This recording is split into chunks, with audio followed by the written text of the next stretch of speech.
욥기 22장. 대만 사람 엘리바스가 대답하였다. 사람이 하나님께 무슨 유익을 끼쳐드릴 수 있느냐? 아무리 슬기로운 사람이라고 해도 그분께 아무런 유익을 끼쳐드릴 수가 없다. 내가 올바르다고 하여 그것이 전능하신 분께 무슨 기쁨이 되겠으며 내 행위가 온전하다고 하여 그것이 그분께 무슨 유익이 되겠느냐? 내가 하나님을 경외한 것 때문에 하나님이 너를 책망하시며 너를 심판하시겠느냐?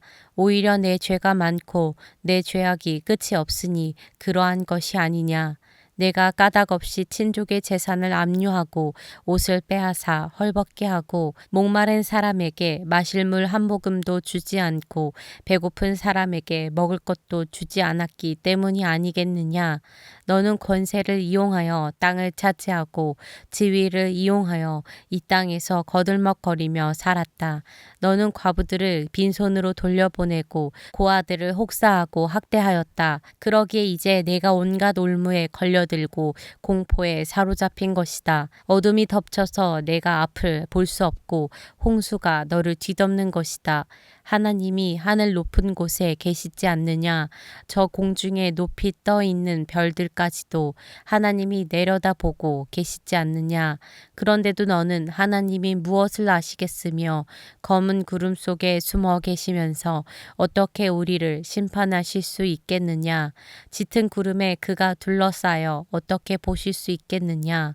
다만 하늘에서만 왔다 갔다 하실 분이겠지 하는구나. 너는 아직도 옛 길을 고집할 셈이냐? 악한 자들이 걷던 그 길을 고집할 셈이냐? 그들은 때가 되기도 전에 사로잡혀 갔고 그 기초가 무너져서 강물에 떠내려가 버렸다.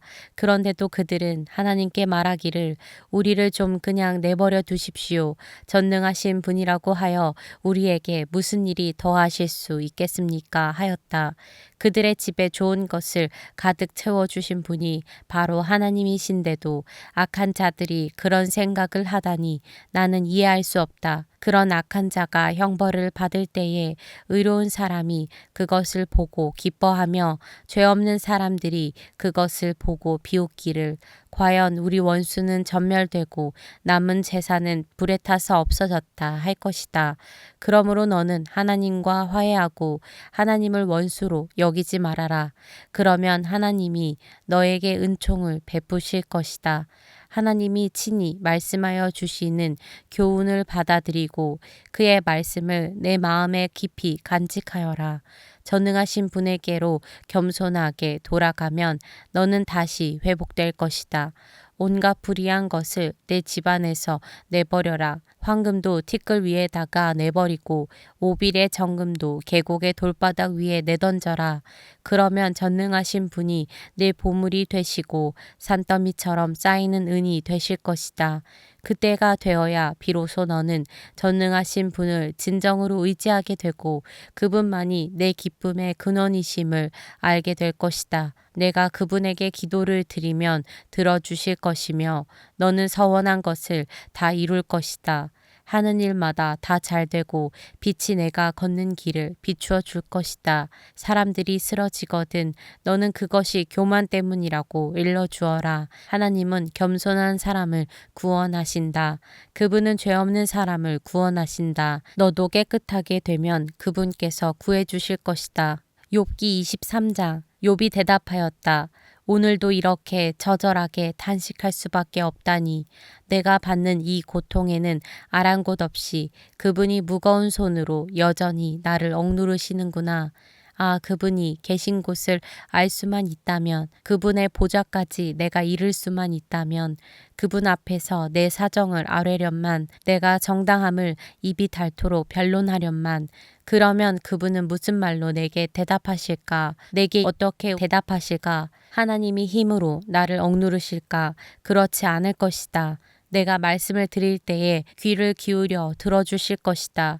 내게 아무런 잘못이 없으니 하나님께 떳떳하게 말씀드릴 수 있을 것이다. 내 말을 다 들으시고 나서는 단호하게 무죄를 선언하실 것이다. 그러나 동쪽으로 가서 찾아보아도 하나님은 거기에 안 계시고 서쪽으로 가서 찾아보아도 하나님을 뵐 수가 없구나. 북쪽에서 일을 하고 계실 터인데도 그분을 뵐 수가 없고 남쪽에서 일을 하고 계실 터인데도 그분을 뵐 수가 없구나. 하나님은 내가 발 한번 옮기는 것을 다 알고 계실 터이니 나를 시험해 보시면 내게 흠이 없다는 것을 아실 수 있으련만 내 발은 오직 그분의 발자취를 따르며 하나님이 정하신 길로만 성실하게 걸으며 길을 벗어나서 방황하지 않았건만 그분의 입술에서 나오는 계명을 어긴 일이 없고 그분의 입에서 나오는 말씀을 늘 마음속 깊이 간직하였건만 그러나 그분이 한번 뜻을 정하시면 누가 그것을 돌이킬 수 있으랴.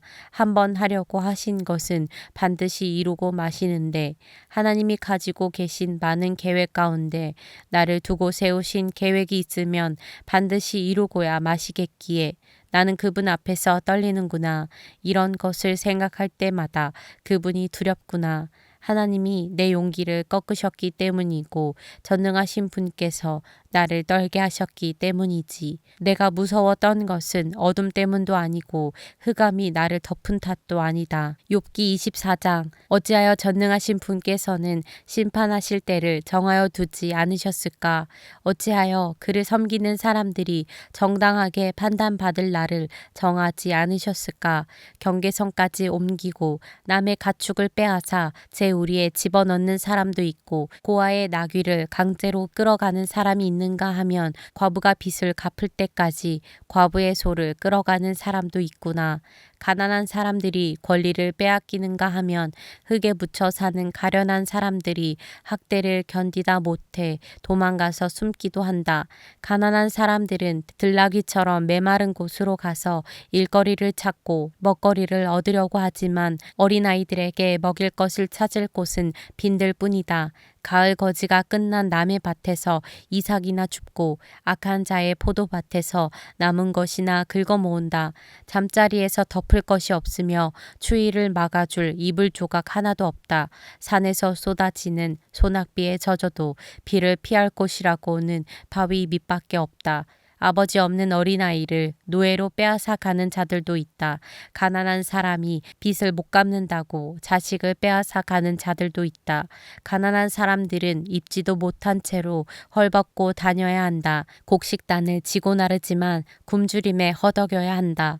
올리브로 기름을 짜고 포도로 포도주를 담가도 그들은 여전히 목말라 한다. 성읍 안에서 상처받은 사람들과 죽어가는 사람들이 소리를 질러도 하나님은 그들의 간구를 못 들은 채 하신다.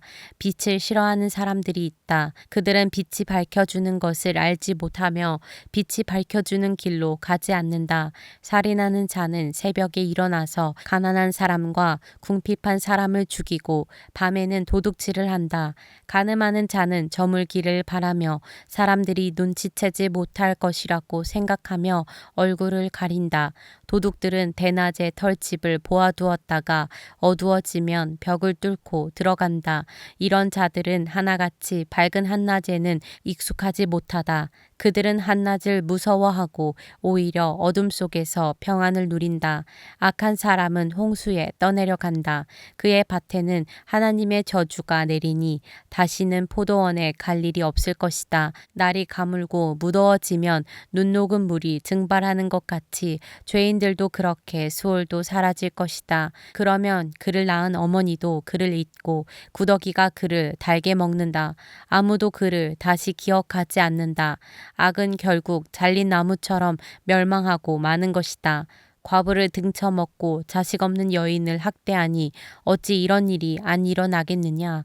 하나님이 그분의 능력으로 강한 사람들을 휘어잡으시니 그가 한번 일어나시면 악인들은 생명을 건질 길이 없다. 하나님이 악한 자들에게 안정을 주셔서 그들을 평안하게 하여 주시는 듯하지만 하나님은 그들의 행동을 낱낱이 살피신다. 악인들은 잠시 번영하다가 곧 사라지고 풀처럼 마르고 시들며 곡식 이삭처럼 잘리는 법이다. 내가 한 말을 부인할 사람이 누구냐?